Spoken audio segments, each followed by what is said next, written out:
The year 1966. Doctor Who has just began its fourth season on the BBC. Episode 2 marked a change in the show's history forever. Hello, I am the dynamic do-over, and today I shall finally begin my regeneration reviews, starting with the very first regeneration episode, The 10th Planet. This episode marked the final episode of William Hartnell's first Doctor. At this time, there was only one Doctor, the original, you could say. William Hartnell's health began to decrease throughout the run of his era. So the head of drama, Sydney Newman, decided to cast a new person as the Doctor. This wasn't a reboot. This was a regeneration of sorts. So after that introduction, I'm finally beginning my regeneration review. Finally. Took way too long. I know I've been putting this off, but finally I'm about to do it. So, what did I think about the 10th Planet? Well, I thought it was well good. I'm just kidding. So, let me tell you the summary. 1985. The Doctor and his companions, Ben and Polly, land in the Arctic base. A base beneath the ground. During this time, there are a few astronauts out there in space. And this base is connected to Geneva? Yeah, Geneva. But soon, something strange begins to happen. A planet appears in the sky. But this planet has some visitors waiting to land on planet Earth. And those strange beings are called the Cybermen. So, as I said, this was William Hartnell's final episode. So the TARDIS lands in 1985 Antarctica, where the Doctor and his companions, Ben and Polly, arrive at the base. They are taken and questioned by the military leader, the General. And when we first meet the General, he's more of this kind of cliche military general guy. Like, he follows orders.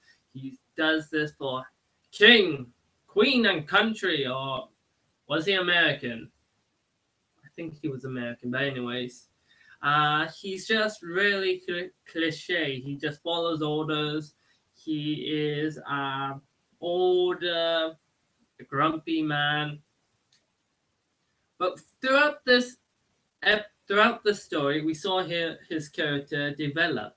Like, we found out his son was sent up there to find the missing astronauts that died in the second part.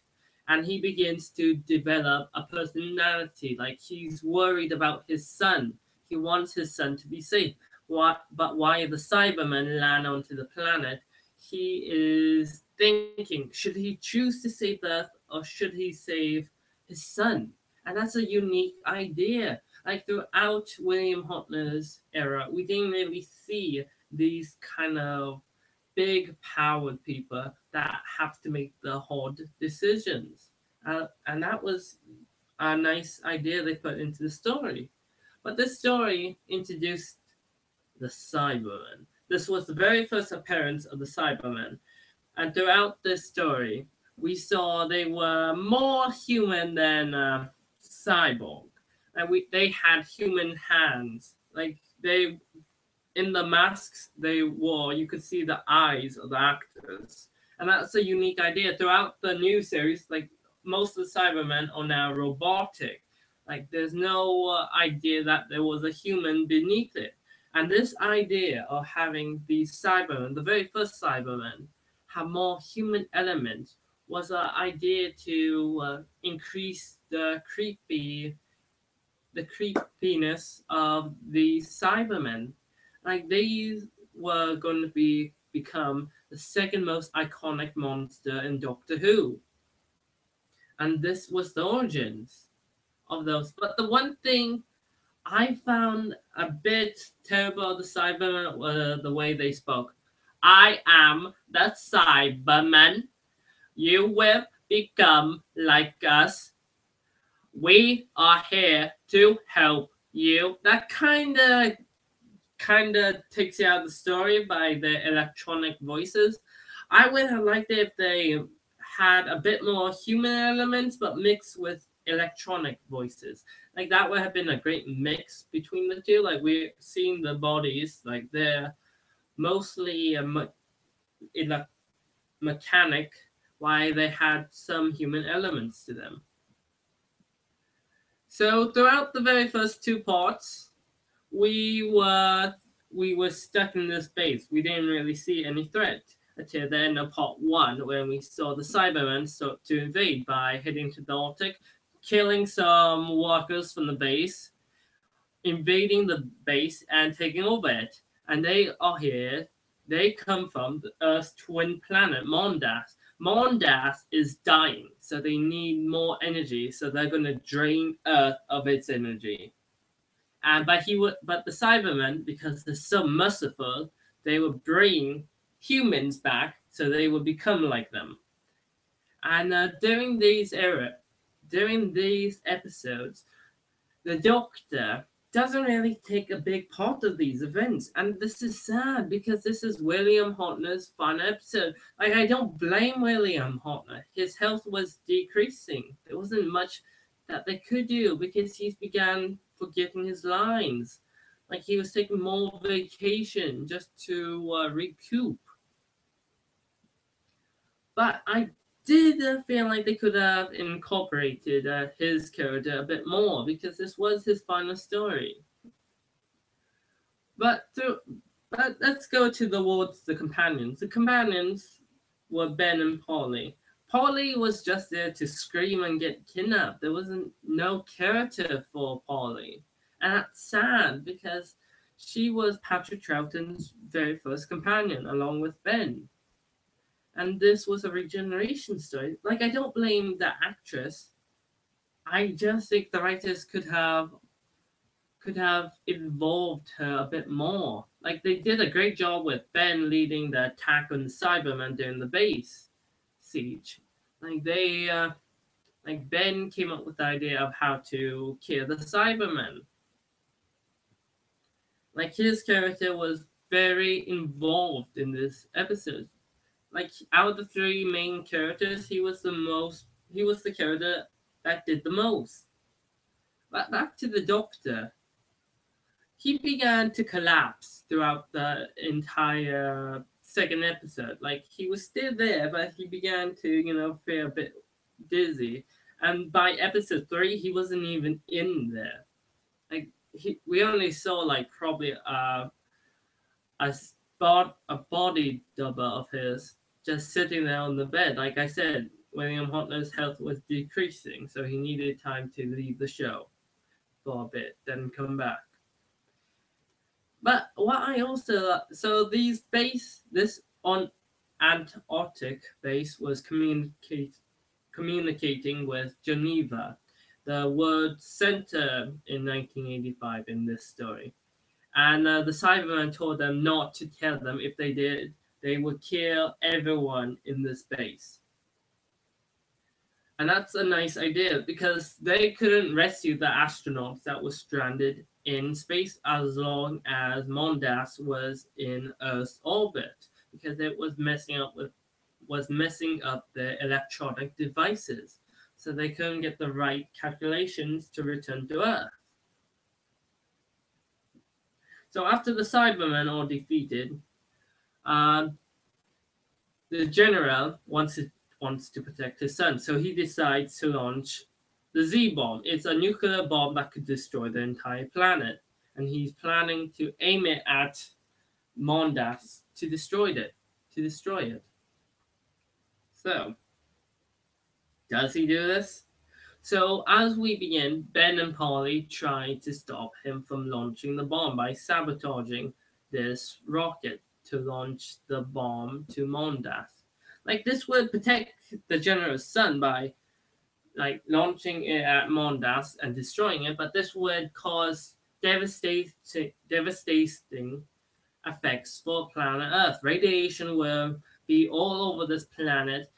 human life and animal life would change. Like they will become, like their lives would be in danger from even stepping outside now. But the general does whatever a good father does to protect his child, and he would do whatever he can to protect his son, even if it means killing most of Earth. So then, by the way, episode 4 of this of the 10th planet is missing. We only have the regeneration scene still existing. Like this is sad that the episode isn't there, but this doesn't mean episode 4 isn't that good. Like I think animation helps it more than filming it live action, because this shows up more detail of the Cybermen, of how creepy they are, how unique the design were. So after Ben and Polly sabotage the rocket, the Cybermen launch a second siege on the base, take it over again, and the Doctor awakens after all the lights go out. The lights come back on, and there's the Doctor standing. And the General is so mad that he thinks his son is now dead, turns to the Doctor and says, "The enemy is right there. You killed my son. This all began when you came here. Now you die." And you see the General's losing it. Then the Cybermen burst in and kill the General. And now the Doctor takes control of the space. Like, we get to see a bit more of the Doctor in the final parts than in the last 3 parts. And we see him taking control of the base, trying to save the planet, trying to stop the Cybermen from upgrading the humanity of Earth and turn them into Cybermen and draining the entire planet. So the Doctor gets taken to the Cybermen ship along with Polly to hold as hostages, while all the other people are working on a way to fire the rocket to devastate the entire planet, so they cannot strike another attempt onto the planet. They will use their own weapon to destroy the humans. And that's a genius way, but we realize that the Cybermen need the humans to operate in the radiation zones, because radiation to them is deadly. So Ben grabs some radioactive objects, throws them at them, and that takes care of the Cybermen now on Earth. And as the Mondas is running low on energy, it disperses, killing most of the Cybermen. Like a few escape because they are returning the moon base.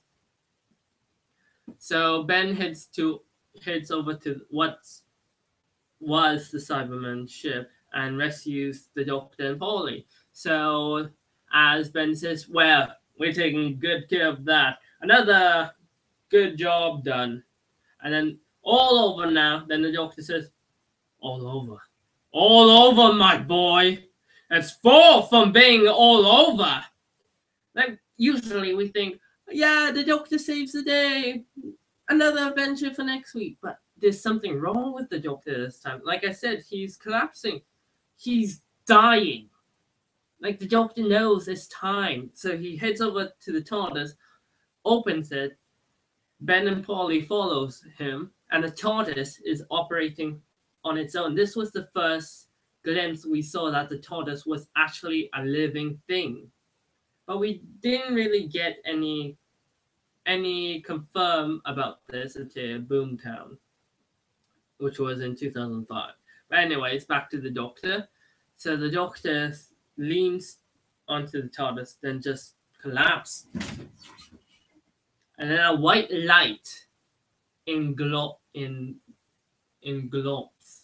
Now, a bright light appears throughout the Doctor, and it gets brighter and brighter throughout the few minutes until it gets until the light disappears, and a younger man is sitting there, laying on the floor where the doctor was, wearing his clothes. What happened to the doctor? Well, he regenerated into the second Doctor, played by Patrick Troughton. We don't know, like back in 1966, I can just go, what just happened? Like, what happened to the Doctor? Who is this man? Like, I bet that's how people were reacting. Seeing the person they thought to be the hero just change into a different person. Like, that was something that was never thought of. And that was a great idea. Like to keep the show going on forwards that would last 50 years and more. Like, that was such a great idea. So overall, I thought the 10th Planet was okay story. Ben really shined in this episode. Polly was shoved to the side, and the first Doctor wasn't really involved in his final story, which was sad. And then we had the Cybermen that made a great first appearance into the series that were have them come back and again throughout the run. And we were introduced to this general that had some great development, who had a different reason instead of saving the planet, who wanted to save his son, which I like character development. Overall, I thought this was a good story. I give it 7 out of 10. And join me next time for when I review the second story for my Regeneration reviews, The War Games. It is Patrick Troughton's final episode as the second Doctor. Until next time, I'm the dynamic do-over. Because it's all over now. Or maybe it's not. Maybe it's far from being all over. Till next time.